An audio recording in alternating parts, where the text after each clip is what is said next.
नमस्कार दोस्तों, मैं Dharmendra Verma online study with DK में आपका बहुत बहुत स्वागत करता हूं। 30 प्रश्न पर्यावरण अध्ययन के लेकर आया हूं और इसमें आपको बताना है कि इन 30 प्रश्नों में आपको कितने नंबर आ रहे हैं। यहाँ पर हम आशा करेंगे आपको 30 में से 30 अंक प्राप्त हो, फिर भी आपको अंत में जरूर बताना है। यहाँ पर 30 प्रश्न मिलेंगे और सभी के सभी आपको देखना है और कमेंट्स के माध्यम से हर प्रश्न का आंसर या फिर अपनी कॉपी में लिख सकते हैं और अंत में बता सकते हैं। तो शुरुआत करते हैं। यहाँ पर पहला प्रश्न आपका, सबसे पहले आपको क्या करना है, वीडियो को लाइक करना है, शेयर करना है और चैनल को जल्दी से सब्सक्राइब कर लेना है। तो यहाँ पर पहला प्रश्न है आपका, कौन सी पर्वत श्रेणी भारत में स्थित है। यहाँ पर पूछा गया है कौन सी पर्वत श्रेणी है जो कि भारत में स्थित है। याराकान योमा है, सुलेमान है, साल्ट रेंज है या फिर पीर पंजाल है। तो यहाँ पर देखिए कौन सी पर्वत श्रेणी भारत में स्थित है ये पूछा गया है। तो आपका राइट आंसर होगा पीर पंजाल। जो पीर पंजाल है दोस्तों ये भारत में है, जम्मू कश्मीर में स्थित है। बाकी हम अराकान योमा की बात करें तो ये म्यांमार में है। यदि पूछा जाए कि अराकान योमा की जो पर्वत श्रेणी है कहाँ पर स्थित है तो ये म्यांमार में है। सुलेमान की हम बात करें तो पाकिस्तान और अफगानिस्तान में है और साल्ट रेंज की हम बात करें तो ये पाकिस्तान में स्थित है। तो याद रखिएगा भारत में पूछे तो आपका राइट आंसर पीर पंजाल होगा। डी वाला विकल्प आपका सही होगा। काला अजार रोग का वाहक है। यहाँ पर काला अजार रोग का वाहक यानी कि जो काला अजार है ये किसके काटने से होता है ये पूछा गया है। काला अजार को हम काला बुखार भी कहते हैं, विसरल लिस्मानिया भी कहते हैं। ये किसके कारण होता है, किसके काटने के कारण होता है। एनाफिलिस मच्छर के, क्यूलेक्स मच्छर के, सीसी मक्खी के या फिर सेन मक्खी के। याद रखिएगा जो काला अजार है या फिर काला बुखार है या फिर जो विसरल लिस्मानिया है ये सेन मक्खी के काटने से होता है या फिर सेन मक्खी इसका वाहक। यदि पूछा जाए कि किसके कौन से प्रोटोजोआ की वजह से होता है तो याद रखिएगा ये लिस्मानिया दोनोवानी नामक प्रोटोजोआ से की वजह से होता है। तो आपको इसके बारे में भी पता होना चाहिए। एक बार फिर दोहरा लेता हूँ, काला अजार कह लीजिए, काला बुखार कह लीजिए, विसरल लिस्मानिया कह लीजिए। यहाँ लिस्मानिया दोनोवानी नामक प्रोटोजोआ की वजह से होता है और इसका जो वाहक होता है ये सेंड मक्खी होता है। तो फोर्थ वाला विकल्प आपका सही होगा। पैंथरा टिग्रिस वैज्ञानिक नाम। यहाँ पर जो पैंथरा टिग्रिस है ये किसका वैज्ञानिक नाम है। चीता का है, बाघ का है, बकरी का है या फिर व्हेल का है। राइट आंसर आपका होगा बाघ। याद रखिएगा जो पैंथरा टिग्रिस वैज्ञानिक नाम होगा ये बाघ का नाम होगा। बी वाला विकल्प आपका सही होगा।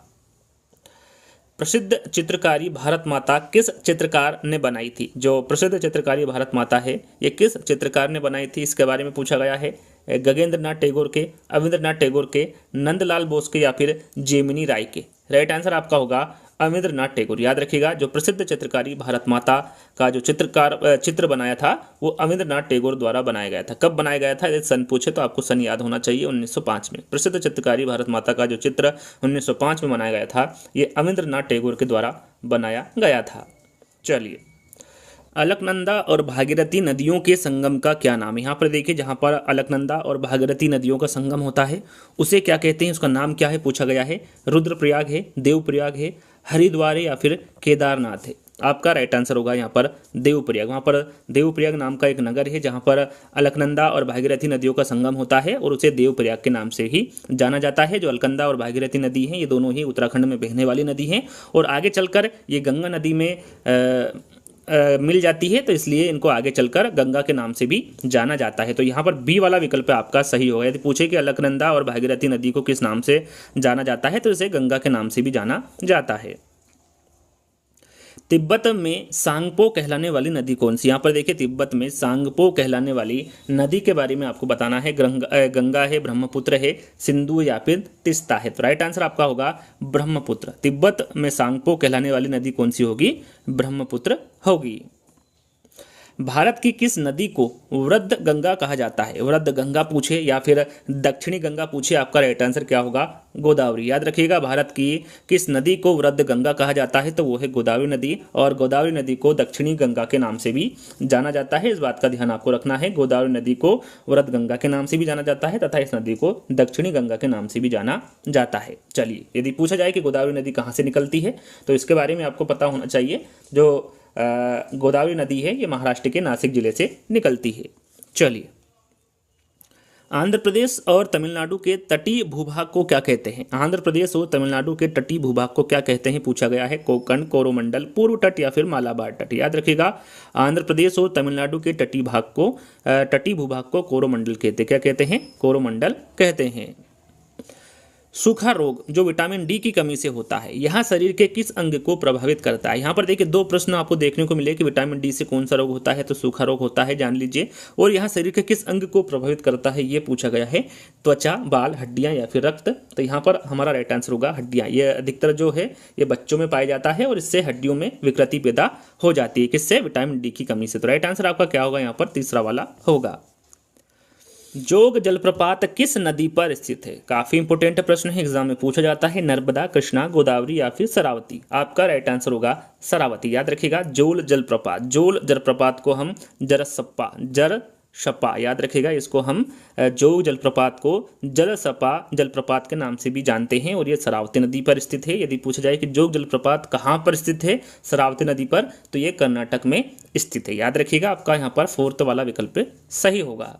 चलिए निम्नलिखित में से किस अंतर्राष्ट्रीय टेनिस प्रतियोगिता का आयोजन किसी तय स्थान पर नहीं होता। यहाँ पर देखिए वो कौन सा अंतर्राष्ट्रीय टेनिस प्रतियोगिता है जिसका आयोजन किसी तय स्थान पर नहीं होता है, आपको सही आंसर बताना है। तो यहाँ पर देखिए आपका फ्रेंच ओपन, यूएस ओपन और ऑस्ट्रेलियन ओपन, ये तीनों ही एक सीमित तय जगह पर होता है। लेकिन जो डेविस कप है, जो डेविस कप है इसका जो आयोजन होता है, अंतर्राष्ट्रीय टेनिस प्रतियोगिता का जो आयोजन होता है ये तय स्थान पर नहीं होता है। तो राइट आंसर आपका यहाँ पर बी वाला होगा, टेनिस कप। यहाँ पर बी वाला विकल्प आपका सही होगा।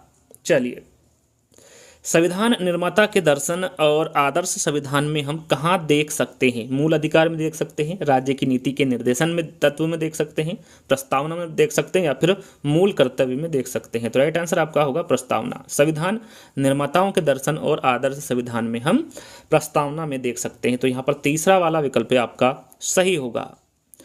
निम्नलिखित में से किस अनुच्छेद के तहत कोई भी व्यक्ति अपने मूल अधिकार के उल्लंघन के लिए सीधे उच्चतम न्यायालय में जा सकता है। वो कौन सा अनुच्छेद है, अनुच्छेद 32 है, 28 है, 29 है या फिर 31 है। आपका राइट आंसर होगा यहाँ पर अनुच्छेद 32। याद रखिएगा भाग 3 में दिए गए मूल अधिकारों के उल्लंघन पर कोई व्यक्ति अनुच्छेद 32 में दिए गए संवैधानिक उपचारों के तहत सीधे उच्चतम न्यायालय में जा सकता है। कौन से अनुच्छेद के अंतर्गत, अनुच्छेद 32 के अंतर्गत। किस विधि में छात्र स्वयं ही उपकरण व्यवस्थित करते हैं, निरीक्षण करते हैं, प्रेक्षण लेते हैं तथा विश्लेषण करते हैं। कौन सी विधि है जिसमें छात्र स्वयं ही उपकरण व्यवस्थित करते हैं, निरीक्षण भी करते हैं, प्रेक्षण भी करते हैं और विश्लेषण भी करते हैं। कौन सी विधि है, व्याख्यान विधि है, अवलोकन विधि है, प्रयोग विधि है या फिर प्रदर्शन विधि है। तो राइट आंसर आपका होगा वह विधि कौन सी होगी, प्रयोग विधि होगी। यहाँ पर तीसरा वाला विकल्प आपका सही होगा। निम्नलिखित में से कौन सी नदी अपना रास्ता बदलते रहने के लिए प्रसिद्ध है। यहाँ पर पूछा गया है वो कौन सी नदी है जो कि अपना रास्ता बदलते रहने के लिए प्रसिद्ध है। इंपॉर्टेंट प्रश्न है। नर्मदा नदी है, कोसी नदी है, ब्रह्मपुत्र नदी या फिर दामोदर नदी है। आपका राइट आंसर होगा कोसी नदी। याद रखिएगा इंपॉर्टेंट है, कोसी नदी अपना रास्ता बदलते रहने के लिए प्रसिद्ध है। यदि आपसे पूछा जाए कि गंगा की सबसे बड़ी सहायक नदी कौन सी है तो वो भी कोसी नदी। याद रखिएगा इंपॉर्टेंट प्रश्न है, गंगा की सबसे बड़ी सहायक नदी कौन सी होगी तो वो कोसी होगी। यहाँ पर एक और प्रश्न पूछा जाता है कोसी नदी से संबंधित कि बिहार का शोक, यानी कि कह सकते हैं कि बिहार की शोक नदी किसे कहा जाता है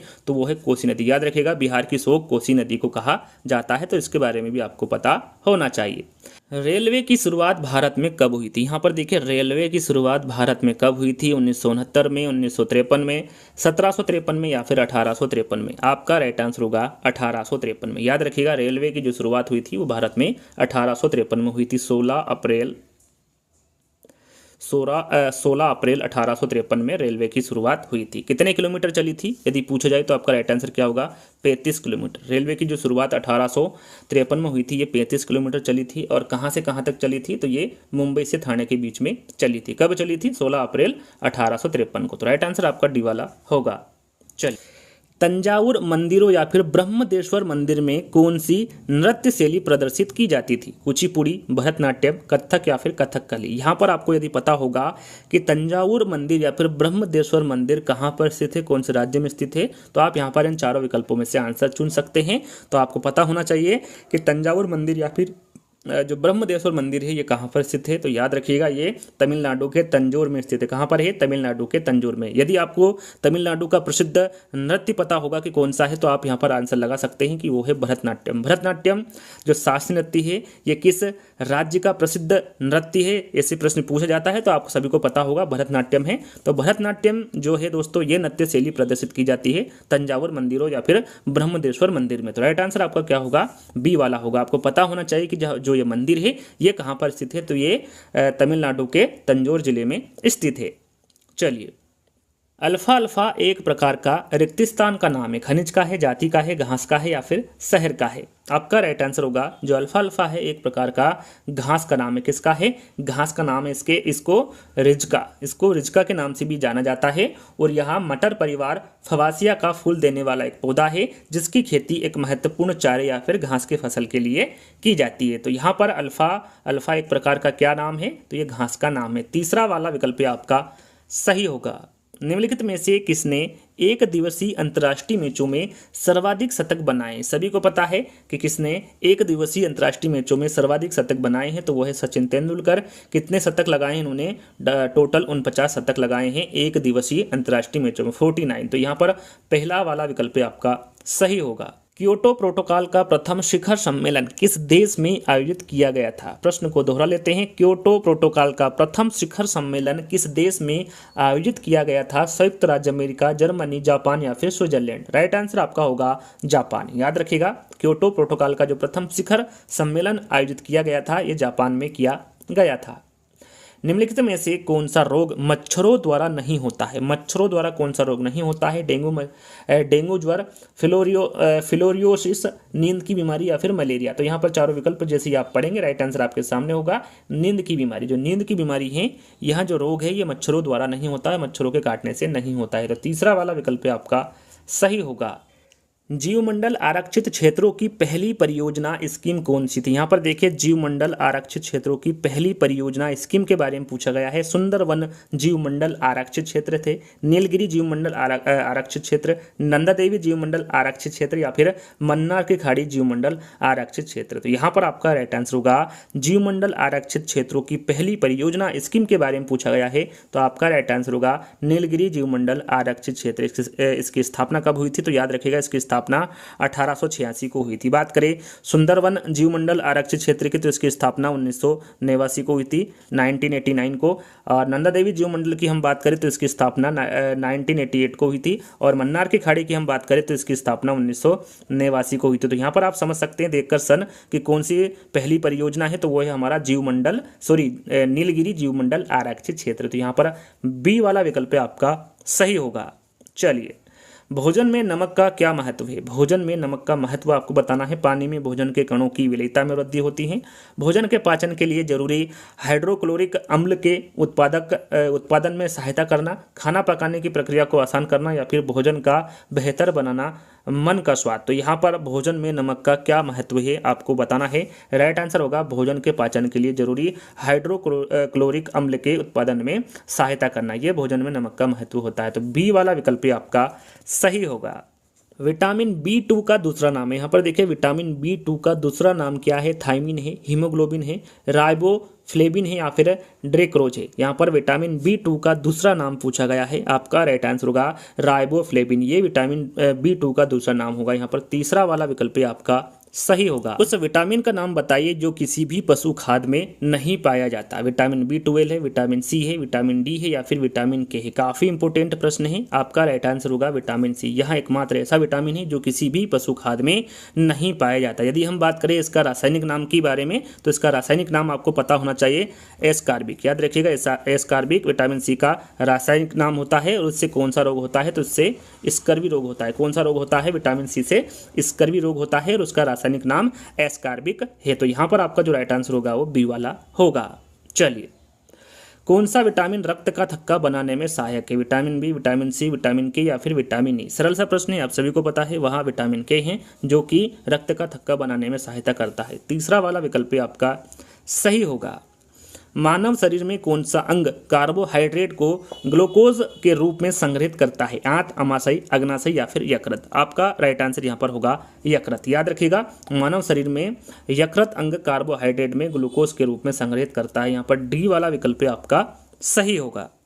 चलिए, मृदा जल तनाव निम्न में से किस उपकरण द्वारा मापा जाता है? मृदा जल तनाव निम्न में से किस उपकरण द्वारा मापा जाता है? फोटोमीटर, पायरोमीटर, साइक्रोमीटर या फिर टेंसियोमीटर? मृदा जल तनाव निम्न में से किस उपकरण द्वारा मापा जाता है पूछा गया है, तो ये टेंसियोमीटर के द्वारा मापा जाता है। फोर्थ वाला विकल्प आपका सही होगा। जली पौधों का भोजन स्रोत होता है। जली पौधों के भोजन के बारे में पूछा गया है कि इनका स्रोत क्या होता है? पादप पलवक होते हैं, समुद्री खरपतवार होते हैं, जली पलवक होते हैं या फिर प्राणी पलवक होते हैं? तो राइट आंसर आपका होगा जली पौधों के भोजन के बारे में पूछा गया है, तो आपका राइट आंसर क्या होगा? पादप पलवक। जली पौधों का भोजन पादप पलवक स्रोत होते हैं। यहाँ पर पहला वाला विकल्प आपका सही होगा। अगला और अंतिम प्रश्न, जैसा कि टोटल 30 प्रश्न आपको मैंने बताए थे। यदि अब आपने अभी तक वीडियो को लाइक नहीं किया तो लाइक करके जाना है, इसको शेयर करके जाना है और चैनल को बिना सब्सक्राइब करे नहीं जाना है यदि आपको ऐसा ही वीडियो और भी चाहिए। तो थिल्लाना एक प्रारूप है, किसका है? कथक का है, कुचिपुड़ी का है, ओडिसी का या फिर भरतनाट्यम का है? थिल्लाना एक प्रारूप है, किसका है? राइट आंसर आपका होगा भरतनाट्यम का। याद रखिएगा, थिल्लाना एक भरतनाट्यम का प्रारूप है। यहाँ पर डी वाला विकल्प आपका सही होगा। तो यहीं पर आज के 30 प्रश्न समाप्त होते हैं पर्यावरण अध्ययन के। तो आज का वीडियो आपको कैसा लगा, आपको कमेंट्स के माध्यम से बताना है। अच्छा लगे तो लाइक करना है, शेयर करना है और चैनल को सब्सक्राइब कर लेना है। जल्दी ही दोस्तों एक नई वीडियो के साथ मिलेंगे, जब तक के लिए धन्यवाद।